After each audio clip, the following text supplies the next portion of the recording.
অষ্টম শ্রেণীর গণিতের নতুন একটা ক্লাসে তোমাদের আবার স্বাগত। আজকে আমরা তোমাদের 64 নম্বর পেজে যে উৎপাদকের বিশ্লেষণগুলো রয়েছে সেইগুলো নিয়ে আমরা ক্লাস কন্টিনিউ রাখবো। আমরা 6 দাগের 5 থেকে শুরু করব। তোমরা যারা আগের ভিডিও দেখেছো আমরা 5 বলে 6 অঙ্কটা কিন্তু করে ফেলেছি, তাই আজকে আমাদের ক্লাসে আমরা 5 থেকে শুরু করছি। তো চলো আমরা খুব দ্রুত 5 অঙ্কটা করে ফেলি। তাহলে দেখো 5 অঙ্কটা আমাদের কি রয়েছে, 16a to the power 4x cube 54ay cube. তো এখান থেকে আমরা প্রথমে কমন নেব। কি কমন নিতে পারবো? দেখো যদি আমরা 2a কমন নিই, কেন 2a কমন নেব? দেখো 16 হচ্ছে 2-এর কোনো গুণিতক, 54 2-এর গুণিতক, তার জন্য আমরা 2 কমন পাবো। আর এখানে 4টে এ আছে, এখানে একটা এ আছে, তার জন্য এগুলো মিল রয়েছে, এগুলো কমন নেব। দেখো 2a যদি কমন নিয়ে নিই তাহলে 16 থেকে যদি 2 নিয়ে নিই পড়ে থাকে 8। এখানে a টু দি পাওয়ার 4 আছে, একটা এ যদি তুমি নিয়ে নাও এটা এর কিউব হয়ে যাবে। আর এক্স কিউব তো যেমন আছে তেমন থাকবে। 54 থেকে যদি তুমি 2 কমন নিয়ে নাও তাহলে কি পড়ে থাকে 27। আর এ কমন চলে গেছে তাই এটা এখানে, আর এখানে পড়ে থাকবে শুধু ওয়াইয়ের কিউব। তো এইভাবে কিন্তু থাকবে। এবার 2 কমন নেওয়ার ব্যাপারটা কি? তো 2 দিয়ে যদি তুমি 16কে ভাগ করো কত হয় বলো? 8। তাই জন্য 2 কমন নিলে এখানে 8 পড়ে আছে। আর 2 যদি দিয়ে তুমি 54কে ভাগ করো তাহলে কি হবে? তোমার হচ্ছে 2 দুগুণে 4, এখানে 1, 7 দুগুণে 14, 27, তার জন্য এখানে 27 পড়ে আছে। আর যেহেতু এখানে a to the power 4 common নিলে এখানে a কিউব হলো, আর এখানে এটা চলে গেছে বলে এখানে কোনো এ নেই। ঠিক এইভাবে আমরা করেছি। নেক্সট আমি যেটা বলবো, দেখো 2a, এখানে দেখো 8a কিউব এক্স কিউব। আমি এটাকে দেখো এইভাবে লিখছি 2ax তার হোল কিউব। ঠিক এইভাবে লিখে ফেললাম। আর 27 মানে আমি লিখলাম 3y তার কিউব। তো তোমরা বলবে কেন এইভাবে লিখলাম? তো দেখো আমি যখন লিখছি 2ax তার হোল কিউব মানে কি? হোল কিউব মানে এটা যেমন 2-এর কিউব, এটা তেমনই এর কিউব, তেমনই এক্সের কিউব। এবার 2-এর কিউব মানে 3 বার 2 গুণ, 3 বার যদি তুমি 2 গুণ করো 2 2 4, 4 2 8, তাই 8a কিউব এক্স কিউব। অর্থাৎ 8a কিউব এক্স কিউবকে কিন্তু আমি লিখতে পারি 2a এক্স কিউব। আর এখানে আমরা লিখেছি দেখো 3y কিউব, কার বদলে? 27y কিউবের বদলে, কারণ এটা হলো 3 কিউব আর এটা হচ্ছে y কিউব। 3 কিউব মানে কি? 3 বার 3-এর গুণ, 3 3-কে 9, 3 9 27 আর y কিউব। তাই আমরা 27y কিউবকে ঠিক এইভাবে লিখতে পারি। এরপর আমরা যে ফর্মুলা প্রয়োগ করব সেই ফর্মুলা কিন্তু খুব গুরুত্বপূর্ণ। আমরা প্রয়োগ করব x cube plus y cube এর ফর্মুলা। তো এক্স কিউব প্লাস ওয়াই কিউবের কি ফর্মুলা রয়েছে? ফর্মুলা রয়েছে x plus y x square minus x into y plus y square. ঠিক এই ফর্মুলাটা রয়েছে। আর এই ফর্মুলাটা যদি আমরা এখানে প্রয়োগ করি কি পাবো? দেখো এখানে 2a, এখানে এই 2a বসে থাকলো, এখানে a cube plus b cube বা x cube plus y cube মানে এক্স প্লাস ওয়াই। ঠিক এইভাবে যদি লিখি আমি লিখব 2a প্লাস এক্স, এটা লিখব 2a প্লাস 2ax, সরি এটা 2ax এইভাবে লিখবো, এটা পুরোটা লিখবো 2ax প্লাস 3y। তো কি লিখলাম দেখো এখানে x প্লাস ওয়াই, x বলতে এখানে 2ax আর y বলতে এখানে কিন্তু 3y, সেটা লিখলাম।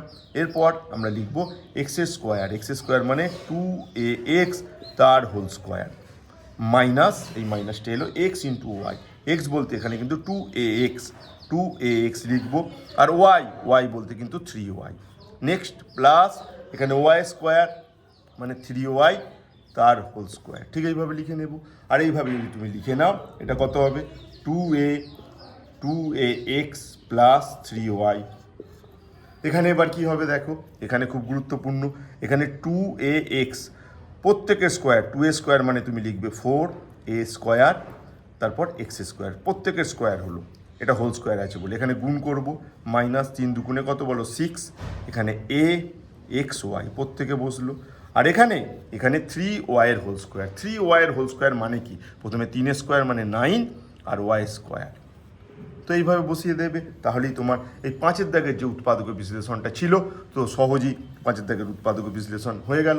নিশ্চয়ই আশা করবো তোমরা অঙ্কটা বুঝতে পেরেছো, কোথাও কোনো প্রবলেম নেই। প্রবলেম থাকলে অবশ্যই কিন্তু তোমরা কিন্তু আমাকে কমেন্ট করে জানিও। তো চলো আমরা এবার করব পরের অঙ্কটা, মানে 6 দাগের অঙ্ক। দেখো 6 দাগের অঙ্কে ঠিক এইটা উৎপাদক বিশ্লেষণ করতে বলা হয়েছে। এখানে আছে 729। দেখো 729 তো আছে, দেখো আমি যদি 9 কিউব করি কি পাবো? 3 বার 9কে যদি গুণ করি কি পাবো? দেখো তো আগে, 9 9 81 আর 9 গুণ করলে তোমার কত হচ্ছে? 729। এটা হচ্ছে ঠিক কত হচ্ছে দেখো, এটা হচ্ছে তোমার কি হচ্ছে 729, তার মানে আমরা 729-এর বদলে কিন্তু লিখব 9-এর কিউব। আর এখানে যেমন আছে a cube, b cube, c cube তো লিখবো। আর 125 মানে কি জানো, 5 ইন্টু 5 ইন্টু 5, 5-এর কিউব। কেন, দেখো 5 5-এ 25, 25 5-এ 125, অর্থাৎ 3টে 5 গুণ করলে কিন্তু 125 হয়, তাই এটাকে আমরা লিখবো 5-এর কিউব। লেখার পর এখানে দেখো প্রত্যেকের কিউব আছে, তাই এটাকে আমি হোল কিউব করে নেব। 9 এ বি সি তার হোল কিউব মাইনাস 5-এর কিউব। যখনই আমি এইভাবে লিখে ফেলতে পারলাম তখনই কিন্তু আমাদের এই ফর্মুলা কাজে আসবে, x cube minus y cube. তো এক্স কিউব মাইনাস ওয়াই কিউবের ফর্মুলা কি, এক্স কিউব মাইনাস ওয়াই কিউবের formula x minus y x square plus x into y plus y square. এই ফর্মুলা যদি তুমি প্রয়োগ করো এখানে, তাহলে কি হবে, এখানে এক্স মাইনাস ওয়াই মানে হচ্ছে 9 a b c minus y, y মানে হচ্ছে 5, তারপর এক্স স্কোয়ার মানে 9 এ বি সি তার হোল স্কোয়ার প্লাস কি লিখবো, দেখো প্লাস লিখবো, প্লাস তোমার হচ্ছে 9 এ বি সি, এটা হলো x into y, y for এখানে 5, আর প্লাস এখানে কি 5-এর স্কোয়ার। তো এটাই যদি আমরা লিখি 5-এর স্কোয়ার, যদি আমরা এটাকে লিখি এবং ব্র্যাকেট ক্লোজ করি, তার মানে আমাদের কি থাকলো 9 এ বি সি মাইনাস 5। এখানে দেখো এই স্কোয়ারটা প্রত্যেকে 9 স্কোয়ার মানে 81, এ স্কোয়ার তারপর বি স্কোয়ার তারপর সি স্কোয়ার, প্লাস এখানে 5 9 45 এ বি সি, আর এখানে 5 স্কোয়ার মানে 25। তো এই ফর্মুলাটা যদি আমরা প্রয়োগ করি সহজেই উৎপাদক বিশ্লেষণটা হয়ে গেল, কোনো প্রবলেম নেই। তো চলো এরপর আমরা দেখে নেব আমাদের পরবর্তী অঙ্ক, অর্থাৎ 7-এর দাগের অঙ্ক। দেখো 7-এর দাগের অঙ্ক ঠিক এই রকম রয়েছে। তো 27 মানে জানো 3-এর কিউব, আমি এটাকে তাই 27-কে 3-এর কিউব লিখে নেব, আর এ কিউব যেমন আছে তো তেমন থাকবে। আর এখানেও 27 মানে আমি লিখে নেব 3-এর কিউব, আর এখানে বি কিউব যেমন আছে তেমন থাকবে। তো এটা 3-এর কিউব বাই এ কিউব, 3-এর কিউব বাই এ কিউব, তার মানে এটাকে আমি হোলে লিখে নেব 3a তার কিউব, এইভাবে লিখে নেব। আর এটাকেও আমি লিখে দেবো, দেখো 1কে কিন্তু আমি লিখতেই পারি 1-এর কিউব, এখানে প্রত্যেকের কিউব আছে, 1 মানে হচ্ছে 1-এর কিউব। কেন, 1-এর কিউব মানে 1 ইন্টু 1 ইন্টু 1, তো আবার 1, তাই 1কে আমি কিন্তু লিখতে পারি, 1-এর কিউব। এখানেও তাই আমি 1 3b এদের প্রত্যেকের হোল কিউব করে নেব। আর এই হোল কিউব যদি আমি করে নিতে পারি, তাহলে আমাদের যে ফর্মুলা রয়েছে সেই ফর্মুলার প্রয়োগ করব। কি ফর্মুলা, আগের বারে অঙ্কতে আমরা এই একই ফর্মুলা প্রয়োগ করেছি, x cube minus y cube সমান এক্স মাইনাস ওয়াই, এখানে x square plus x into y plus y square, এই ফর্মুলা। তাহলে এই ফর্মুলা যদি আমরা প্রয়োগ করি তাহলে কি হবে, দেখো 3a মাইনাস 1/3b, নিশ্চয়ই বুঝলে। দেখো এক্স মাইনাস ওয়াই, এখানে এক্স এখানে ওয়াই, এক্স মাইনাস ওয়াই, এরপর এক্স স্কোয়ার মানে 3a তার whole square plus x into y 3a into 1/3b plus 1/3b তার হোল স্কোয়ার, ঠিক এইভাবে লিখে নেব। আর এইভাবে লিখে নিলে কী হচ্ছে, দেখো 3/a মাইনাস 1/3b। এখানে দেখো এই স্কোয়ারটা 3 স্কোয়ার মানে 9a স্কোয়ার, এখানে প্লাস এখানে 3 কেটে গেল, তাহলে এখানে পড়ে থাকলো 1/a ইন্টু বি মানে হচ্ছে এ বি, আর এখানে প্লাস 1 স্কোয়ার মানে তো 1, 3 স্কোয়ার মানে 9, আর এখানে বি স্কোয়ার। তো এইভাবে আমরা সহজেই জাস্ট ফর্মুলাটাকে প্রয়োগ করলে অঙ্কটা কিন্তু করে ফেলতে পারি 7-এর দাগের অঙ্ক। তো আজকের ক্লাসে আমরা শেষ আরও একটা অঙ্ক করব 8-এর দাগের। তো চলো 8-এর দাগের অঙ্কটা আমরা দ্রুত শুরু করি। দেখো 8-এর দাগের অঙ্ক আরও সোজা। তো এটাকে আমরা কি করব, এক্স কিউব আর 64 মানে 4-এর কিউব। কেন 4-এর কিউব, 3 বার 4 গুণ করলে 64 আসে, তাই 4-এর কিউব। আর এখানেও 4-এর কিউব আর এক্স কিউব। এবার দেখো এটাকে আমরা হোল কিউব আকারে লিখে নেব, x/4 এর হোল কিউব লিখে নেব, যেহেতু এরও কিউব আছে, এখানেও তাই করব, 4 আর এক্স তার হোল কিউব আকারে লিখে নেব।